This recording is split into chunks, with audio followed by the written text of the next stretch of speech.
വിശദമായ വാർത്തകളിലേക്ക്. എലത്തൂർ ട്രെയിൻ തീവെപ്പ് കേസിലെ പ്രതി ഷാറൂഖ് സൈഫിക്ക് മഞ്ഞപ്പിത്തം സ്ഥിരീകരിച്ചതോടെ തെളിവെടുപ്പടക്കമുള്ള നടപടിക്രമങ്ങൾ വൈകും. രക്തപരിശോധനയിൽ മഞ്ഞപ്പിത്തം സ്ഥിരീകരിച്ച സാഹചര്യത്തിൽ പ്രതിയെ കോഴിക്കോട് മെഡിക്കൽ കോളേജ് ആശുപത്രിയിൽ പ്രവേശിപ്പിച്ചു.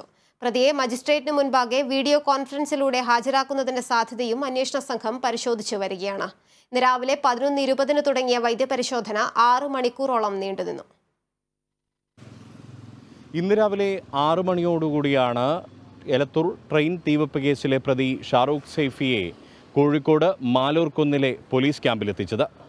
7 മണിയോടുകൂടി അന്വേഷണ സംഘത്തലവനായ ADGP അജിത് കുമാർ ഈ ക്യാമ്പിലേക്ക് എത്തി. തുടർന്ന് പോലീസ് വിശദമായ ചോദ്യം ചെയ്യൽ ആരംഭിച്ചു. 5 മണിക്കൂറോളമാണ് പ്രാഥമികമായ ചോദ്യം ചെയ്യൽ നീണ്ടത്. പിന്നീട് ഈ ചോദ്യം ചെയ്യലിൽ പ്രതി നേരത്തെ നൽകിയ മൊഴി അതിൽ നിന്നും വൈരുദ്ധ്യമായ കാര്യങ്ങൾ പറഞ്ഞു തുടങ്ങിയതോടുകൂടി ഈ ചോദ്യം ചെയ്യൽ വീണ്ടും നീളുകയായിരുന്നു. അങ്ങനെ നേരത്തെ പ്രതി മഹാരാഷ്ട്ര ATSനോട് പറഞ്ഞിരുന്നത് ഈ കൃത്യത്തിന് പിറകിൽ ഒരു ഇൻസ്ട്രക്ടറുടെ സഹായം തനിക്ക് ഉണ്ട്, തൻ്റെ പിറകിൽ ഒരു ഇൻസ്ട്രക്ടർ ഉണ്ടായിരുന്നു എന്നുള്ളതാണ്. എന്നാൽ ഇന്നത്തെ ചോദ്യം ചെയ്യൽ അത് സംബന്ധിച്ച് ഒന്നും തന്നെ സൂചനകളൊന്നും തന്നെ പ്രതി നൽകാൻ തയ്യാറായില്ല. നേരത്തെ നൽകിയതിൽ നിന്നും വൈരുദ്ധ്യമായൊരു മൊഴിയാണ് ഇന്ന് നൽകിയത്.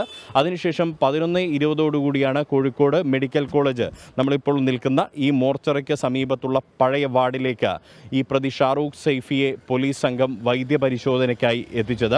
വിശദമായൊരു വൈദ്യപരിശോധന തന്നെയാണ് ഇവിടെ നടന്നത്. പ്രത്യേകിച്ച് ഓർത്തോ മറ്റ് കാര്യങ്ങളെല്ലാം തന്നെ ഉള്ള പരിശോധനകൾ ഇവിടെ നടന്നു. ഈ വൈദ്യപരിശോധനയ്ക്ക് പിന്നാലെ തന്നെ ഫോറൻസിക്കിൻ്റെ വിശദമായൊരു പരിശോധനയും ഇവിടെ നടക്കുന്ന ഒരു സാഹചര്യം ഉണ്ടായി. മാത്രമല്ല അത്തരത്തിലൊരു വിശദമായ പരിശോധനയ്ക്കിടെ ADGP അജിത് കുമാർ അടക്കമുള്ള ഈ സംഘം ഇവിടെ എത്തുകയും ഒപ്പം തന്നെ കോഴിക്കോട് സിറ്റി പോലീസ് കമ്മീഷണർ അടക്കമുള്ളവർ, രാജ്പാൽ മീണ അടക്കമുള്ളവർ ഇവിടേക്ക് എത്തി. പിന്നീട് ഫോറൻസിക് വിദഗ്ധരുമായി സംസാരിച്ചു. ഈ ഫോറൻസിക് പരിശോധനയുടെ ഭാഗമായി രക്തസാമ്പിളുകളും എല്ലാം തന്നെ പരിശോധിക്കുന്ന ഒരു സാഹചര്യമുണ്ടായി. അങ്ങനെ ഈ പ്രതിയുടെ രക്തസാമ്പിൾ പരിശോധിച്ചപ്പോഴാണ് പ്രതിയായ ഷാറൂഖ് സൈഫിക്ക് മഞ്ഞപ്പിത്തമുള്ളതായ ഒരു സ്ഥിരീകരണമുണ്ടായത്. അതേ തുടർന്ന് പ്രതിയെ ഈ കോഴിക്കോട് മെഡിക്കൽ കോളേജിൽ തന്നെ കനത്ത പോലീസ് സുരക്ഷയിൽ അഡ്മിറ്റ് ചെയ്യാനുള്ള ഒരു തീരുമാനത്തിലേക്ക് ADGP അടക്കമുള്ളവർ എത്തുകയായിരുന്നു. അതുകൊണ്ട് തന്നെ പ്രതിയെ ഇന്ന് മജിസ്ട്രേറ്റിന് മുൻപിൽ ഹാജരാക്കാനുള്ള നടപടികൾ നടന്നില്ല. പകരം ഒരുപക്ഷേ വീഡിയോ കോൺഫറൻസിലൂടെ പ്രതിയെ മജിസ്ട്രേറ്റിന് മുൻപിൽ ഹാജരാക്കുന്നതിനുള്ള സാധ്യതകളാണ് ഇപ്പോൾ പ്രത്യേക അന്വേഷണ സംഘം പരിശോധിക്കുന്നത്. അതുകൂടാതെ മജിസ്ട്രേറ്റിനെ ഈ ആശുപത്രിയിലേക്ക് എത്തിച്ചും പ്രതിയെ മുന്നിൽ ഹാജരാക്കുക എന്നൊരു സാധ്യത കൂടി പരിശോധിക്കുന്നുണ്ട്. ഇതിൽ ഏറിയ പങ്കും വീഡിയോ കോൺഫറൻസിലൂടെ പ്രതിയെ മജിസ്ട്രേറ്റിന് മുൻപിൽ ഹാജരാക്കാനുള്ള സാധ്യതയ്ക്കാണ് അന്വേഷണ സംഘം മുൻതൂക്കം നൽകുന്നത്.